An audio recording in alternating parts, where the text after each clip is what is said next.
Hello,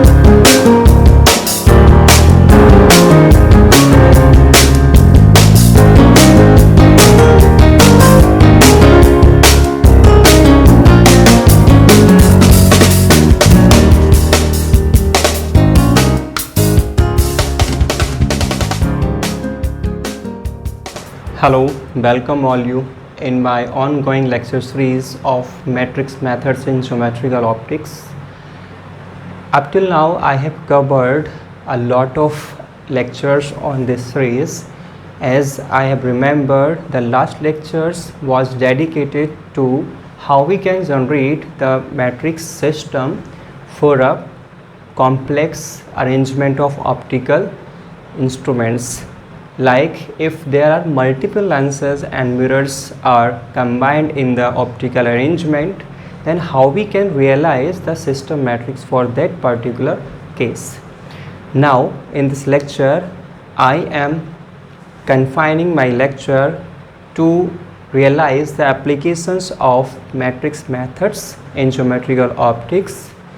For that, in fact, we can simply use the applications for the same lectures to realize the optical formula, like convex spherical surface focal length we can simply find by that formula.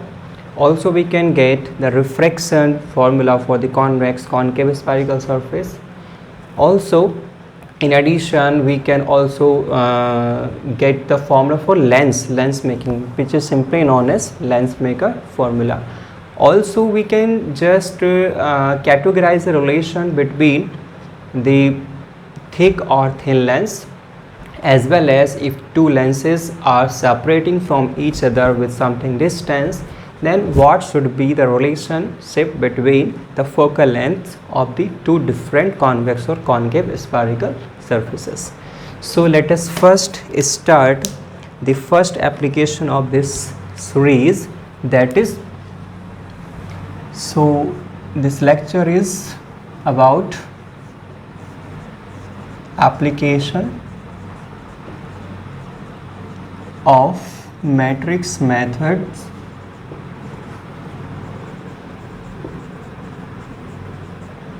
in geometrical optics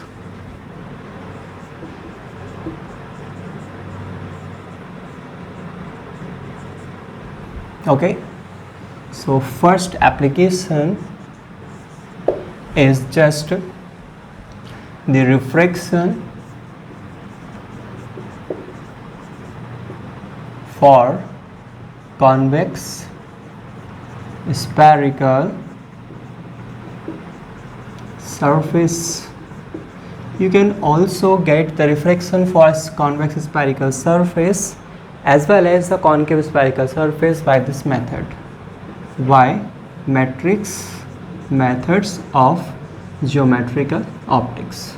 Okay, so for this let us first draw a simple diagram to confine this phenomena in this simple structure. Let's say this is a convex spherical medium S1 S2 and this is the principal axis. Let's say this point is P. S1 PS2 is the interfacing surface which is separating one medium to another, whose refractive indices are mu1 and mu2 respectively. Mu2 is the refractive index of the material by which this convex spherical surface is made up, and mu1 is the refractive index of the outer medium. In the simple case, this outer medium is nothing but the air or the vacuum. For the sake of simplicity, let me regard mu2 as greater than mu1 so that a sustainable refraction can take place. Now if I am considering object, let's say this is O point object from which a light ray is incidencing in this way and strikes on this point. Let's say this point is A. I can draw a normal for this point, and this point is just simple C, center of curvature for this convex spherical surface, and this angle is nothing but I as the incident angle for the incident ray with the normal. This ray OA refract in this way after taking refraction through this convex spherical surface and forms an image I, and this is the refracted ray having an angle of refraction as R with the normal. In terms of distances, let's say this distance is V, the distance of the image from the point of interface, let's say this distance is U, and this distance is simple R, the radius of this spherical surface. Okay, now you can easily see that from O to A translation is taking place, and point A refraction is taking place, and from point A to I again another translation is taking place. So simply I can just write the system matrix for this three arrangement of the phenomena of this arrangement. So the system matrix for this arrangement will be like that. If you have remembered, first we write the matrix for the last phenomena, and then for the second last phenomena, and at the last we write the system matrix for the very first phenomena, whatever it is taking place, whether it is refraction or translation. So order is that the last one is translation phenomena, so let's say this is translation second, and this is the first refraction. So for this refraction matrix will be taken as here, and this is the first translation, so this is Tm1. Now I can write the values of these matrices in terms of their elements. The value of matrix Tm2 means that the translation matrix for this phenomena from A to I will be 1, the translation distance 0, 1. Multiply the refraction matrix which is taking place at this point A will be 1, 0 minus P, where P is nothing but the power of this convex spherical surface, and mu1 over mu2. Because ray is coming from a medium having refractive index mu1 and going into the medium having refracting index as mu2, and this is Tm1 1, translation distance is u 0 as 1. So if I multiply the last two matrix, I get 1 times of 1 as 1, 0 times of 0 as 0, 1 times of u as u, 0 times of 1 as 0, minus p times of 1 as minus p, 0 times of mu1 over mu2 will give me as 0, minus p times of u is minus pu, and plus mu1 over mu2 times of 1 as simple it is. I can just remove the 0 because it has no significance. Now I can just simplify these two matrices. I will get 1 times of 1 as 1, v times of minus p, this is pp, 1 times of u as u, v times of this complete factor minus p uv plus v mu1 over mu2. Now 0 times of 1 as 0, 1 times of minus p as minus p, 0 times of u as 0, 1 times of this is minus pu plus mu1 over mu2. Again I can remove these two zeros due to their no significance, and this is as going to the simple system matrix for this complete optical arrangement. Now in terms of paraxial coordinate,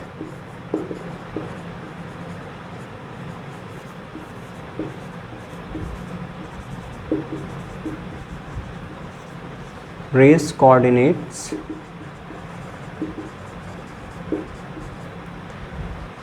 ISA matrix is nothing but the output matrix by 2 alpha 2, where y2 and alpha 2 are nothing but the paraxial ray coordinates for this image I, and this is the complete matrix. This is 1 minus pb, this is minus p, this is u, this is u minus pub and plus v mu1 over mu2, and this is minus pub and plus mu1 over mu2. And in the multiply, the input matrix will be there whose paraxial coordinates are by 1 and alpha 1. You can now easily see from the diagram, as objects are point in size, so their height will be 0. It's mean that the vertical coordinates will be 0 for image as well as for object. So y1 are and y2 are 0. So I can just write the value of what? After multiplying this matrix with this input matrix, I can just write the value of y1 and y2 as 0. So if I multiply this matrix with this matrix, I will get 1. This is going to as by2 over alpha 2. Okay, if I multiply this complete matrix, this row with this column, I will get the value of y2, and if I multiply this row with this column, I will get the value of alpha 2. So if I multiply this value with this y1, I will get y2. So y2 will be as 1 minus pb multiply this by 1 and plus second element will be multiplied with this alpha 1. So this is u minus pub and plus v mu1 over mu2 and whole multiplied with alpha 1. So this is going to be as y2. You can just easily multiply this row with this element by getting the value of alpha 2. I am not interested to find the value of alpha 2.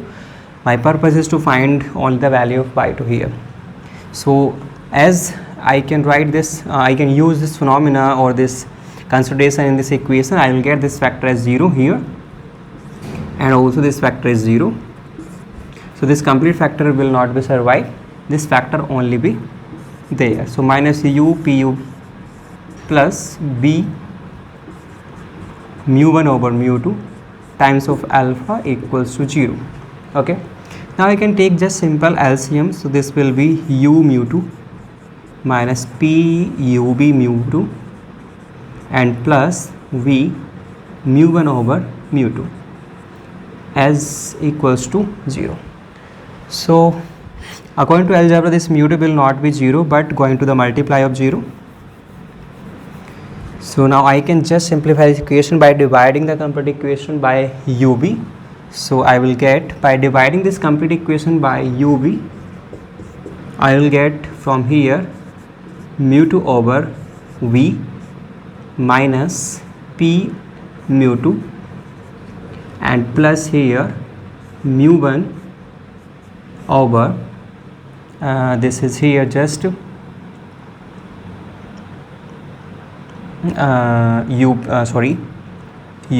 okay, and equals to 0. Now I can just write the value of power of the convex spherical surface. I hope you have the value of power in your mind. So P is nothing but minus 1 over r and mu1 over mu2 minus 1. This is the power of any spherical surface. So I can just write the value. So mu2 over v and minus this minus and this minus gets plus. This is 1 over r. I can just write mu1 over mu2 minus mu2 as mu1 minus mu2 over mu2. So this is the value for this p and multiply with this mu2 and plus mu1 over u equals 0. This mu2 is cancelled by just this mu2, and if I write mu2 over v and plus mu1 over u, I can take this factor in the RHS minus 1 over r mu1 minus mu2. Okay. Now this equation can be written as mu2 over v. As you have remember, u is always taken as negative according to the sign convention of the coordinates. So this u will be as negative. So this is mu1 over u. And if I take negative as common from this bracket, I will get mu2 minus v1, and this minus and minus gets plus. So I will get simply 1 over r and mu2 minus mu1. So this is the just simple formula what you have very first read in your 12th class. Okay, so this is just simply known as the refraction formula for the convex spherical surface. Also you have remembered that the refraction formula for the convex as well as the concave spherical surface is same. So I have taken just convex spherical surface, you also can take the concave spherical surface to derive the same consideration. Okay. Now one more important thing is that if the first medium is just air, then the refractive index of the first medium will be 1, and the second medium, the refractive index of second medium will be called as absolute refractive index. Let's say its value is just mu. So if I take this value in this equation, I will get mu over b minus 1 over u equals 1 over r, and this is mu minus 1. So this is the formula for the absolute condition of refractive index. So I hope you will get this complete mathematical interpretation of the first application of matrix methods in geometrical optics. In the next upcoming lecture, I will deal about the second application of the same series, in which I think I will be taking the refraction matrix for thick or thin lens. Okay, so thanks for watching and keep it following.